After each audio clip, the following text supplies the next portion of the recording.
Olá, tudo bem? Meu nome é Regiane Moura, sou coordenadora da Abrecom e hoje estamos aqui com um entrevistado, Sérgio Ângulo, professor da Universidade USP. Tudo bem. Tudo bem, Sérgio? É um prazer estar aqui. E estamos com a Nívia também, da Abrecom. Oi, Nívia? Tudo bem, Regiane? Tudo Bem, Sérgio? bem. Tudo bem. Sérgio, vamos lá. Eu não queria começar com essa pergunta, né, de quem é você. Mas os nossos seguidores não sabem quem é o professor Sérgio. Tem como dar uma palhinha? Falo rapidamente, né? Eu também fiquei Sérgio, larga esse celular, Sérgio. Fiquei pensando sobre isso quando você falou, né? Bom, quem é você? Primeiro eu começo falando assim, eu sou engenheiro civil. Engenheiro civil... Mais perto. Isso. Ah, tá. Engenheiro civil é um profissional que ajuda a desenvolver coisas para construção, construir e tal. Depois que eu fiz a engenharia civil, né, eu, desde a graduação, 22 anos, trabalho com a tentativa de incorporar agregado reciclado na construção, né? Então, basicamente, a gente segue a vida acadêmica. A vida acadêmica, o que é? É fazer mestrado, doutorado, é estudar o tema, se aprofundar nesse universo de conhecimento. E para que serve isso? Serve o pesquisador, não é aquele cara do IBGE que vai na sua casa, tem um pesquisador que ele é um braço da indústria, ele é feito para tentar trazer soluções para a sociedade, para as empresas, usando coisas novas, né, que a sociedade está desenvolvendo. E o tema de meio ambiente ficou muito forte, né, em 2000 em diante, 1990 para frente. Caramba! É um tema que cresceu de importância, né, a questão do saneamento básico, os resíduos nas ruas, e isso me motivou a fechar o ciclo, né, usar dentro da construção. Então, e foi isso que eu atuei, foi 20 anos fazendo isso. Hoje eu sou professor, né? Professor tem um papel de formação, formar opinião e ensinar isso para os alunos, né? Então, minha responsabilidade é passar para o aluno como é que usar agregado reciclado, como é que faz uma gestão de obra. Isso você fala dentro da universidade? Dentro da universidade. Ah, legal, porque hoje você também faz parte do curso da Abrecom. Isso, eu atuo em duas frentes. Eu tenho uma disciplina que ensina a fazer gestão de resíduos de construção, eu ensino a selecionar materiais de construção e ensino a desenvolver materiais melhores, mais ecoeficientes. Então é isso que a gente faz, né? Então, que reflexão, né? 22 anos, é quase nada. Tá engatinhando no setor. Nem entende, né, Regiane? Não, quase nada. Vamos tentar tirar um pouquinho dessa inteligência aí toda da reciclagem. Sérgio, hoje você é professor do curso da Abrecom, você faz a pesquisa da Abrecom e também participou, acho que um pouquinho do ARE, né? Sim. Tem um pouquinho de tudo, do conhecimento do Sérgio, tá dentro dos projetos da Abrecom. Você consegue falar um pouquinho pra gente o que é a pesquisa, o que a pesquisa desenvolve, as informações que tem na pesquisa? Legal. Bom, a pesquisa setorial é uma iniciativa da Abrecom, né? Ela propõe questões aos associados, traz essas informações sistematizadas, né? E a equipe de análise da universidade procura extrair tendências e entendimentos sobre como evolui a reciclagem no país.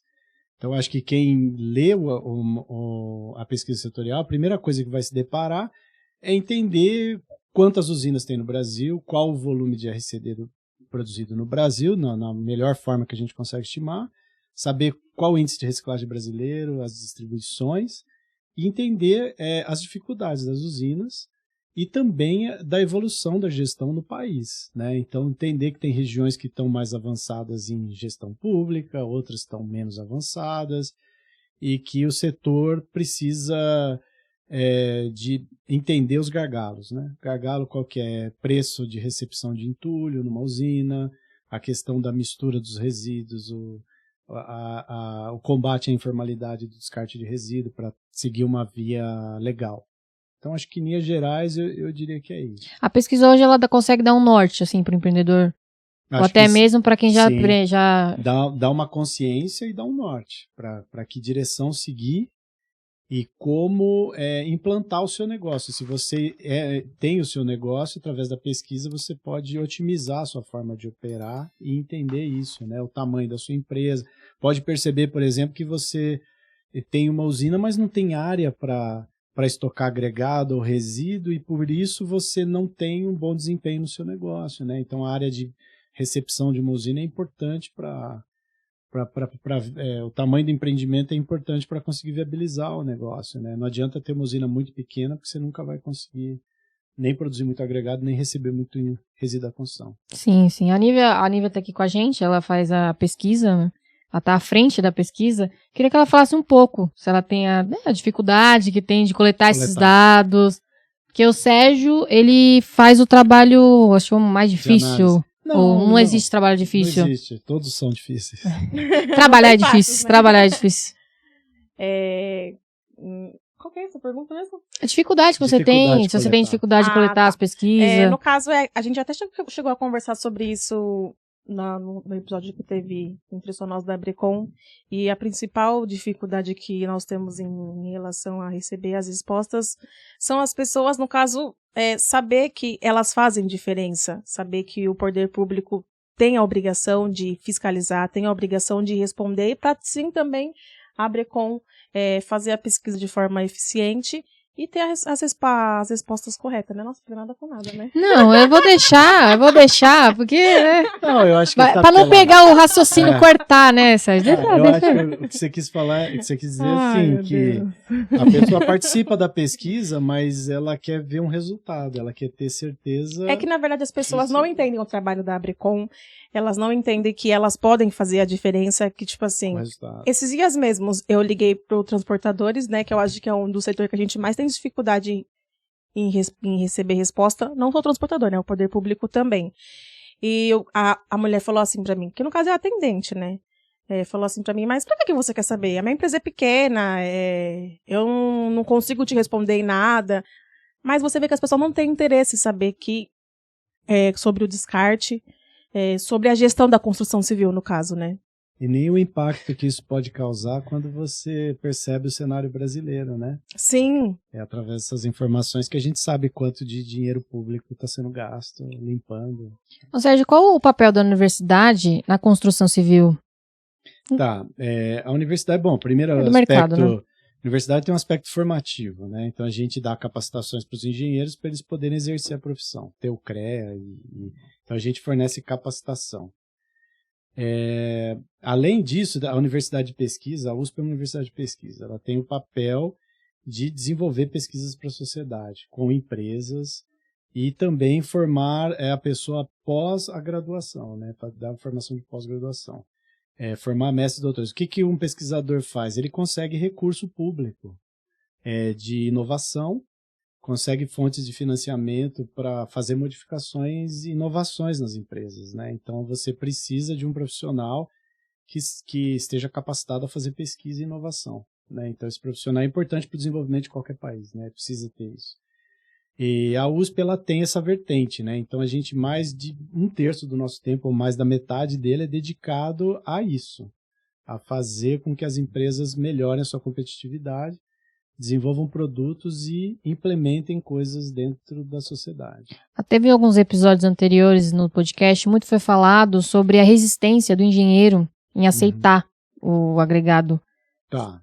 O papel da universidade, nesse caso, pode ser de educação continuada, né?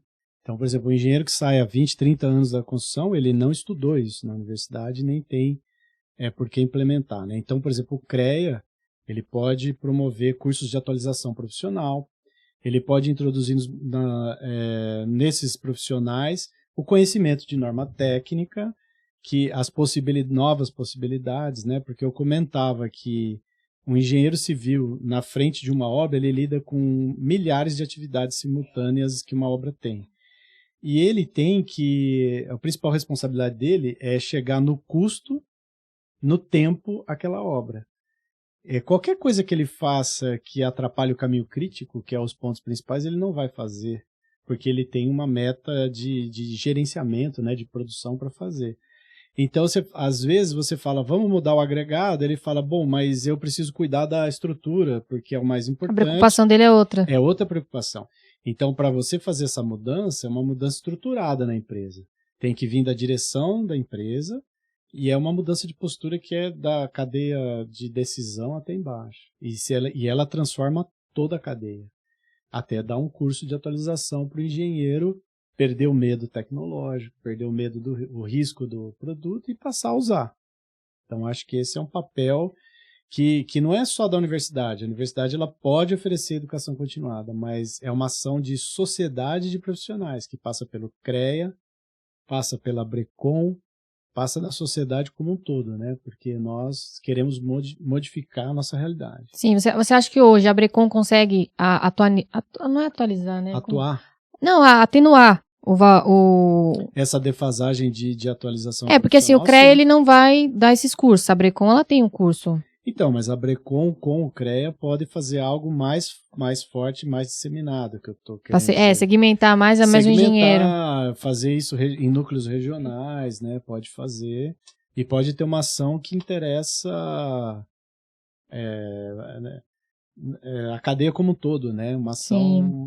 a associação é para isso, né? Ela procura atender vários interesses. E a academia é um braço, a gente vai aderir, vai apoiar e vai participar, né? Legal. Já que eu toquei no assunto do curso, eu queria que você falasse um pouquinho pra gente o que você faz no curso, conteúdo, assim, só para dar um spoiler, né?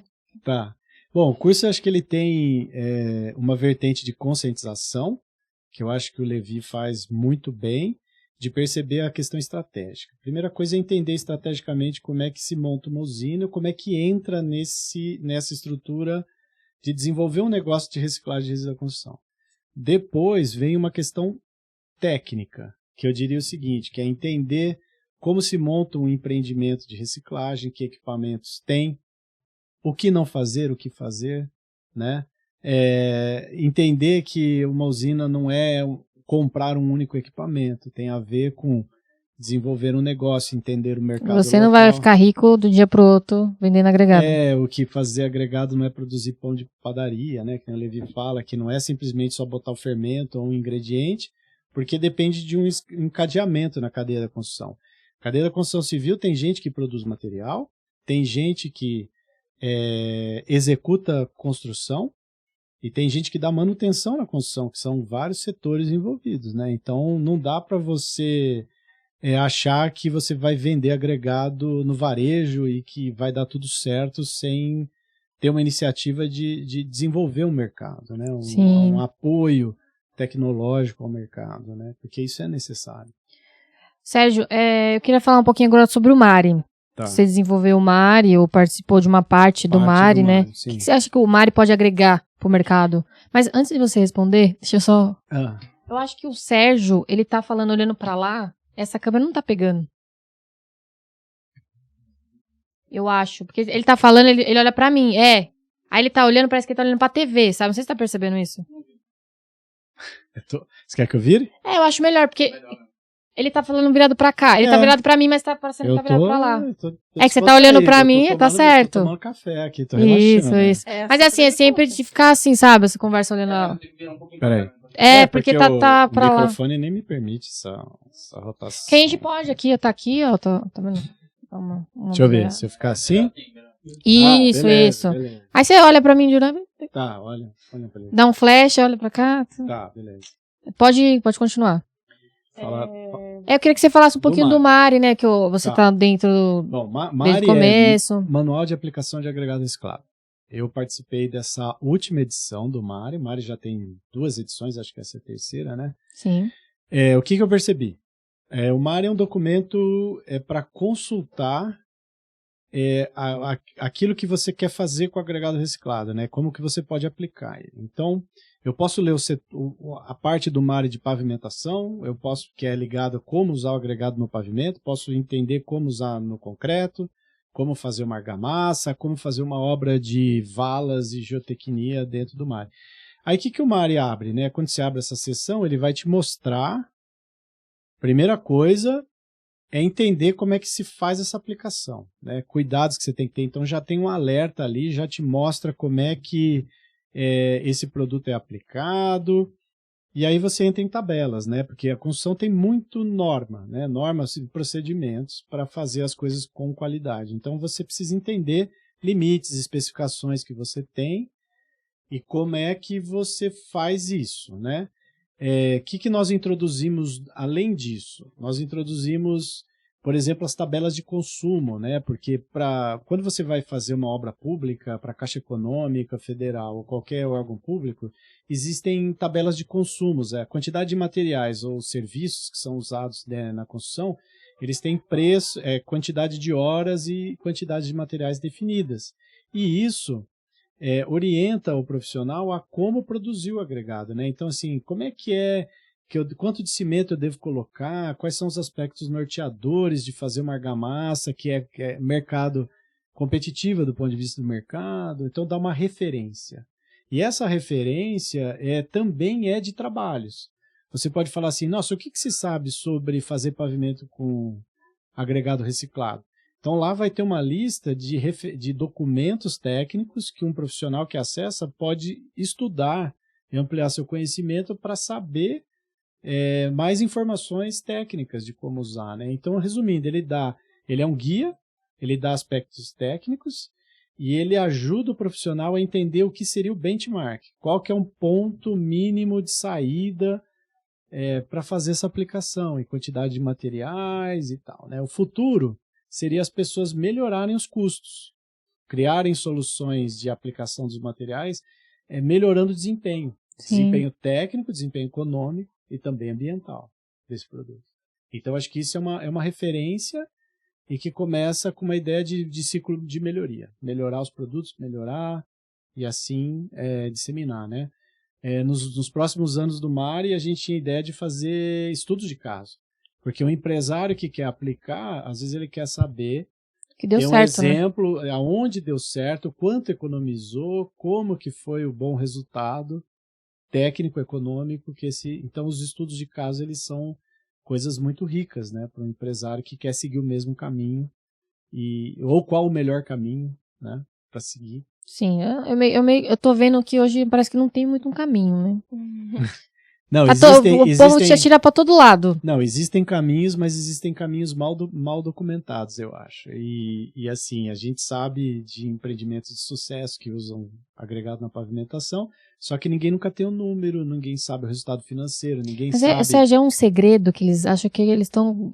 É ouro disponibilizar, sabe? Assim, é uma receita de bolo, que esse bolo aqui eu vou ganhar muito dinheiro com ele, eu não posso disponibilizar isso para o mercado. É uma visão errada, porque... A disseminação significa que ninguém é tão grande o suficiente para abarcar todo esse mercado, são de muitas empresas, e quanto mais se replica o melhor desempenho, melhor é para o setor, né? Então, mais se avança, mais mercado tem para agregado reciclado. Então, eu acho que as empresas têm que procurar demonstrar os seus melhores desempenhos ou os seus melhores estudos de caso para que a Brecon justamente dissemine e consiga ter mais resultado para o setor. Sim.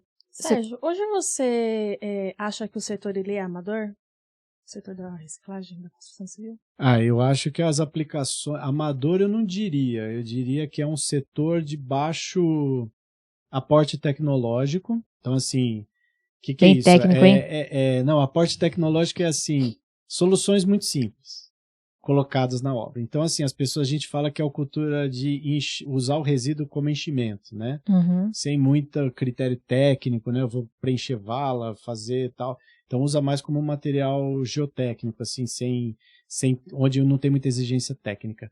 Mas ele pode ser feito muitas outras coisas, né? Ele pode fazer manutenção de uma rodovia como Rodoanel, CCR, né? Eu posso pegar um pavimento de concreto e reciclar ele, eu posso fazer todas as valas de água de assentamento de tubo, ao invés de usar areia de rio, usar areia reciclada. Muita gente no curso não sabe para que serve o material, não sabe como produz, e não sabe às vezes nem o que ele produz. Eu acho que é a aplicação mais imediata. Eu acho que a pessoa que monta uma usina, ela vê o dinheiro da recepção do resíduo, faz a descontaminação e aí fica procurando um mercado.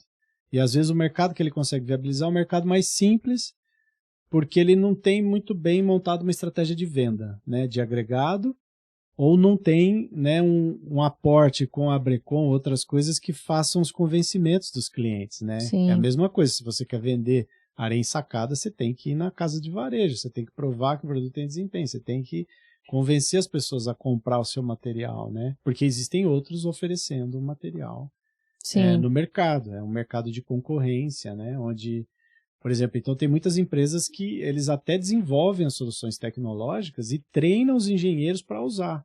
Quanto mais informação técnica você tiver e mais convencimento, melhor vai ser a aceitação técnica, né?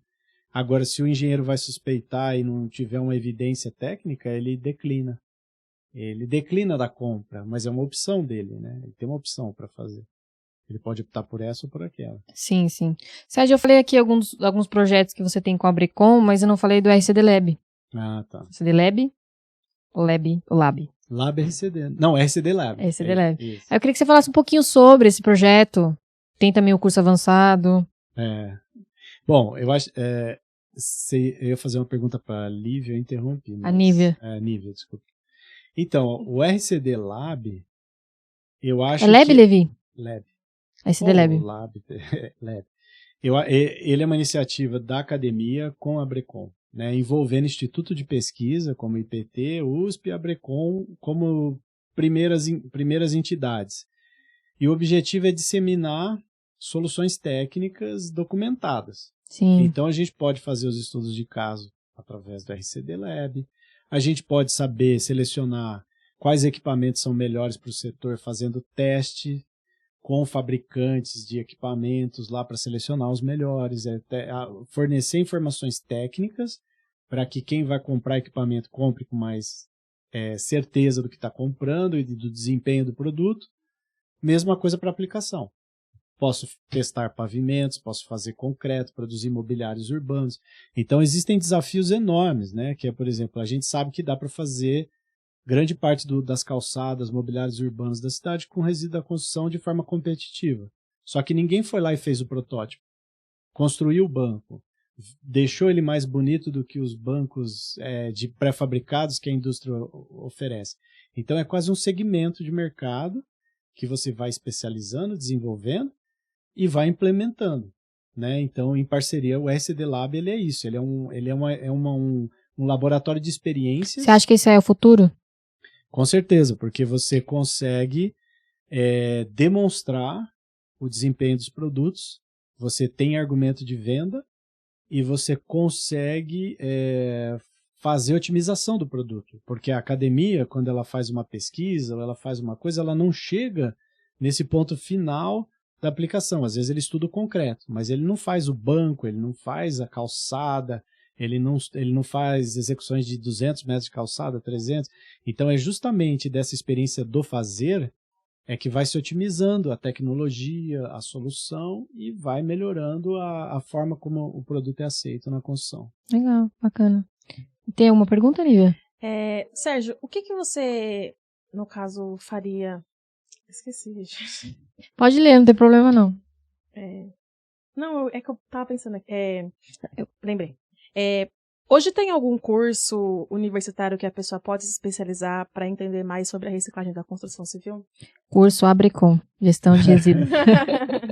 O que eu sei é assim, várias universidades têm iniciativa de ter disciplinas que introduzem um assunto. Né? Então, por exemplo, eu sei que a área de pavimentos da USP, o setor de pavimento, departamento de transportes, por exemplo, tem disciplinas que tratam da reciclagem, assim como eu ofereço de gestão de resíduos e de produtos cimentícios eu faço na USP. Isso, graduação, na pós tem também, né, pós-graduação, porque a pós-graduação ela é mais aberta, ela é uma pesquisa, não que eu preciso dar isso em sala, mas muitos alunos estudam isso.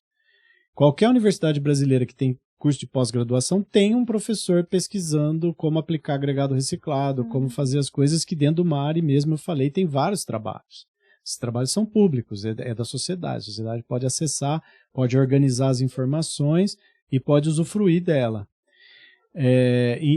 Então, assim, o que não existe, eu acho, é o curso de capacitação profissional, que é isso que a gente está falando, a educação continuada, que é esse papel que a Brecon faz, mas que ela pode fazer com o CREA e ela pode montar cursos de especialização, né? Que seria uma parceria para segmentar mais. Exatamente, por exemplo, a mesma coisa de demolição. Tem empresas que trabalham com demolição, mas não são especializadas em demolição, mas eu posso montar um curso para aumentar a capacitação técnica de engenheiros civis para trabalhar com demolição.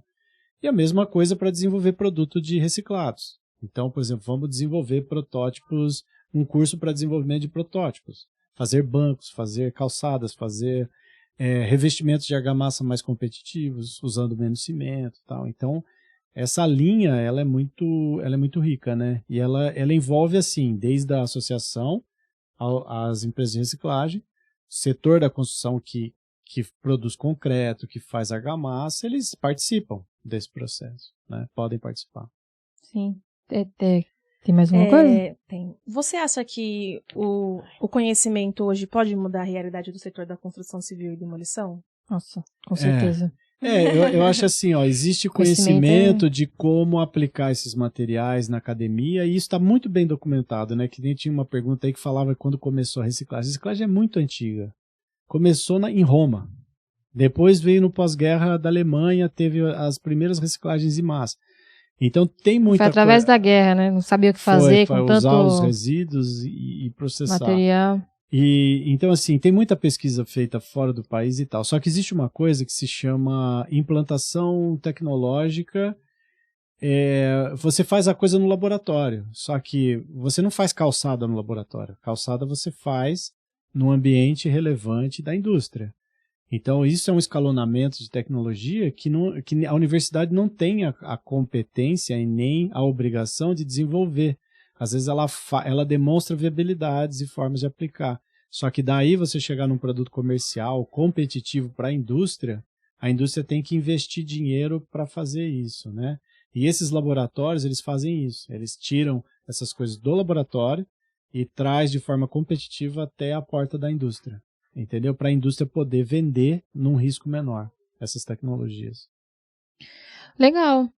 Gente, eu tô cansada já, viu? Como que tá a reciclagem fora do país hoje? Mesmo, Sérgio, você está sempre viajando aí. Eu lembro que antes da pandemia, a gente tinha feito um curso na Abrecom. Uma semana antes, a gente estava falando sobre uma viagem que o Sérgio tinha feito, uma pesquisa, e falando que, Sérgio, será que vai fechar? As coisas vão fechar? Não sei, lá fora. Então, cuidado. Lembra, Sérgio? Exatamente. Cheguei e estavam fechando os aeroportos. Depois de uma semana, fechou tudo a pandemia. Fechados os aeroportos. A pesquisa fora, você perguntou, né? Isso. Que eu fugi.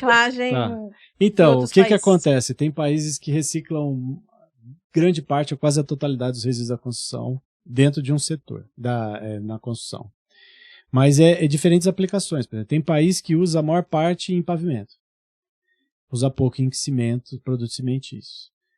Tem país que é referência em usar em concreto, que faz conjuntos habitacionais, escolas. Então, assim, nenhum país é uniforme no seu avanço. Depende do que acontece naquele país, né? Tem país que tem muita demolição, então priorizou, por exemplo, uma cadeia de reciclar concreto. Tem países que isso não é bem assim, se prioriza uma outra aplicação. Mas, no geral, existe bastante disseminação, inclusive em escala real. Aplicação em edifícios, em coisas já bem mais disseminada, né? Que é aquela pesquisa que sai da academia, que vai para a vida real. Você acha que tem algum país que a gente possa se espelhar hoje na reciclagem? Acho que sim. Acho que os países do norte da Europa são referência, o Japão, também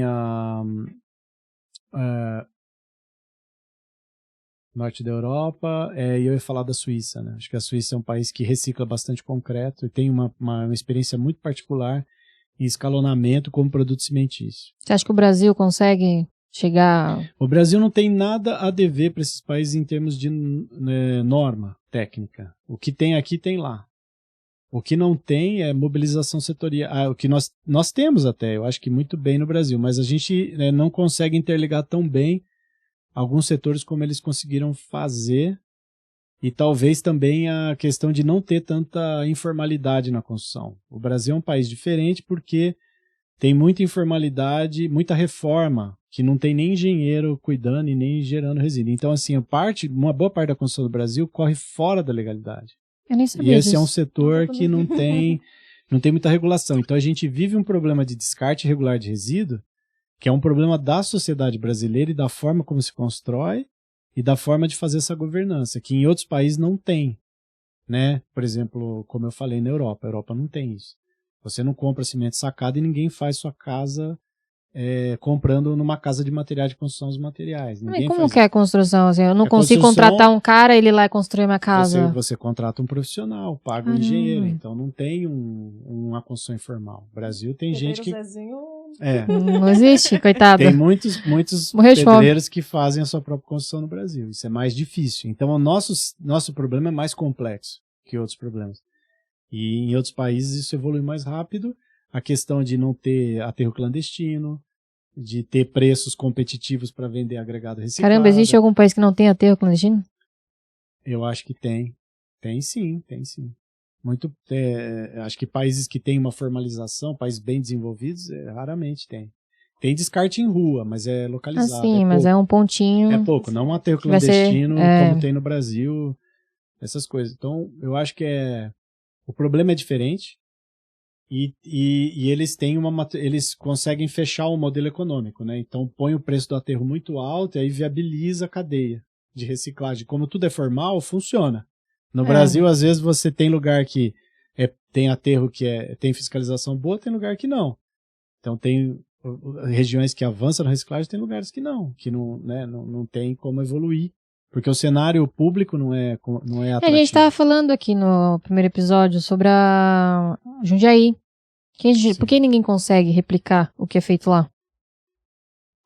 Eu acho que dá para replicar. Dá para replicar, só que é isso que acontece. Às vezes são ações isoladas municipais, às vezes é um consórcio que dá certo, às vezes é um município que faz, mas a gente, como nação ou como estruturação do plano de gestão estadual e nacional, a gente ainda não consegue fazer isso bem. Entendeu? E parte disso é porque eu acho que não existe meta de progresso para isso, né? Então, assim, não basta fazer um plano de resíduo da construção. Depende de como que você vai evoluir o seu plano. E eu raramente vejo em algum órgão público atingir metas de progresso, de evolução de gestão de resíduos, né? Não é ter, é o quanto você evoluiu, né? Então, acho que a gente tem que sair da situação de ter ou não ter para evoluir o que tem. E isso é um outro paradigma, né? O paradigma de medir e monitorar, que vai além de uma coisa pública localizada, né? Então, acho que assim, o modelo de Jundiaí é muito bom, mas rastrear o processo é uma excelente alternativa e acho que tem replicação, mas não, a gente não consegue disseminar, né? Fazer que a maior parte faça isso. Então, difundir é muito importante. Sim, sim.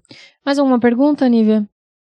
Eu já cheguei a falar da pesquisa, né? Já, a gente começou falando da pesquisa, a gente falou sobre o Mari. Na pesquisa de 2020, ela fala que 80% do descarte, do entulho, no caso, ele é descartado de forma clandestina. A quem você atribui esse fato? Quem, no caso, você acha que... Qual a origem do problema? Né? A origem do problema, eu acho que é falta de instrumento público, falta de fiscalização, que possa reverter essa situação, né? Porque eu acho que nem Jundiaí fez, né? Quando ele mostrar que o custo de descarte irregular é mais caro para o município despreparado, que não tem essa informação técnica, ele vai insistir no erro, sem ter consciência. Então, agora a gente já está falando de consciência e educação ambiental, né? Então, acho que nem o caso de Jundiaí, tem que documentar e difundir e convencer prefeitos. Quem faz esse papel? Né? Talvez a Brecon faça isso um pouco, mas tem uma questão de mudança de postura. Às vezes a sociedade muda a prefeitura, né? A postura social. Então a gente é formador de opinião, né? Uma associação forma opinião, a academia forma opinião. Então a gente tem que difundir. O CREA, a Associação dos Engenheiros, muda a opinião. Então a gente tem que convencer esses atores de transformação para que pressionem as esferas públicas para serem mais eficientes nesses aspectos, né? Porque, na verdade, o órgão público nada mais é do que nós mesmos, né? A sociedade civil.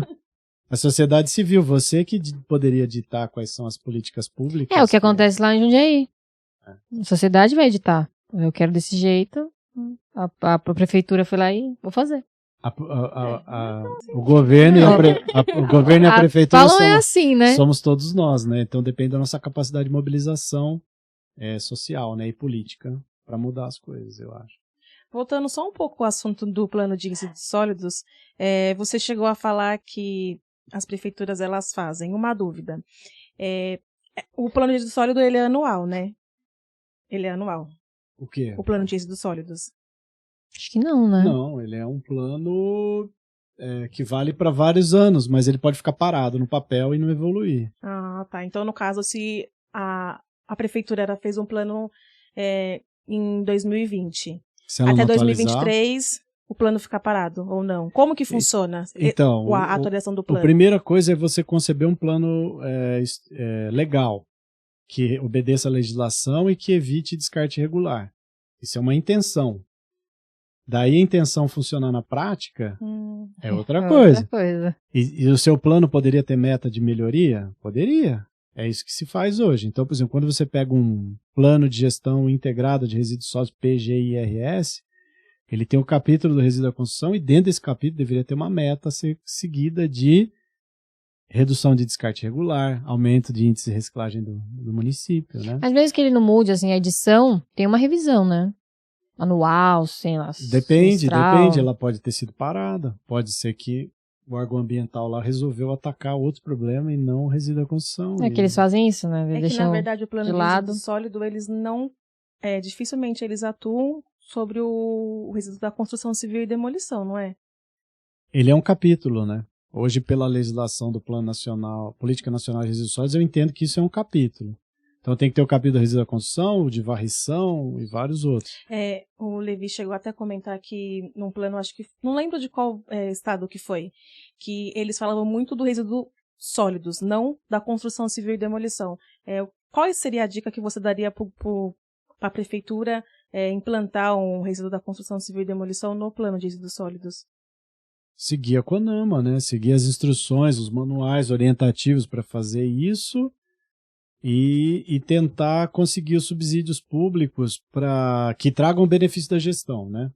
Então, por exemplo, conseguir reduzir custo através de descarte irregular, mudar a situação, gera economia para o município. Isso é um primeiro vetor, né? Outra coisa é conseguir benefícios como financiamento de coisas de limpeza pública que se ganha porque você tem melhor gestão. São Paulo tem o programa Verde Azul, municípios que premia desempenho ambiental dos municípios. Mas reduz alguma coisa, tipo dinheiro, imposto? Não, ele consegue acesso a financiamento de coisas públicas mais baratos. Então ele pode comprar caminhão, pode comprar escavadeira, pode... Com juros menores. Ou ganha um equipamento, enfim. Legal. Tem alguns aspectos motivacionais para fazer. Só que eu acho que tudo isso ainda é muito... pode demorar muito tempo. Nada melhor do que o próprio setor local de construtoras, uma usina de reciclagem para querer transformar, porque não necessariamente uma boa parte do negócio da reciclagem pode acontecer entre empresas privadas, que é o que a gente chama business to business, negócio entre empresas. Entendeu? Então, se tem uma pessoa interessada em usar material agregado reciclado e uma usina interessada em fornecer, nada impede de existir um acordo de construtoras que queiram fechar o ciclo lá, independente da limpeza pública. Às vezes não tem nada no município, mas está acontecendo alguma coisa ali. Então, não é porque tem a lei que a coisa acontece, ela pode acontecer pela iniciativa privada, e é como a reciclagem evolui no país, né? Não é tanto pela legislação. Sim. A legislação ajuda a criar um ambiente favorável, mas não é isso que transforma. Quero agradecer a participação do Sérgio, da Nívia, hoje. Espero encontrá-lo. Porque tem evento, a gente tem evento até... Sérgio, daqui 10 anos tem evento da Brecon para você participar, viu? Legal, prazer. Obrigado por tudo, Regiane. Obrigado, Nívia. Obrigada, foi muito bom. Desculpa o atraso, a Nívia errou o caminho. Espero que a gente faça um podcast sobre o RCD Lab daqui a pouco. Sim, a gente vai fazer. Logo mais.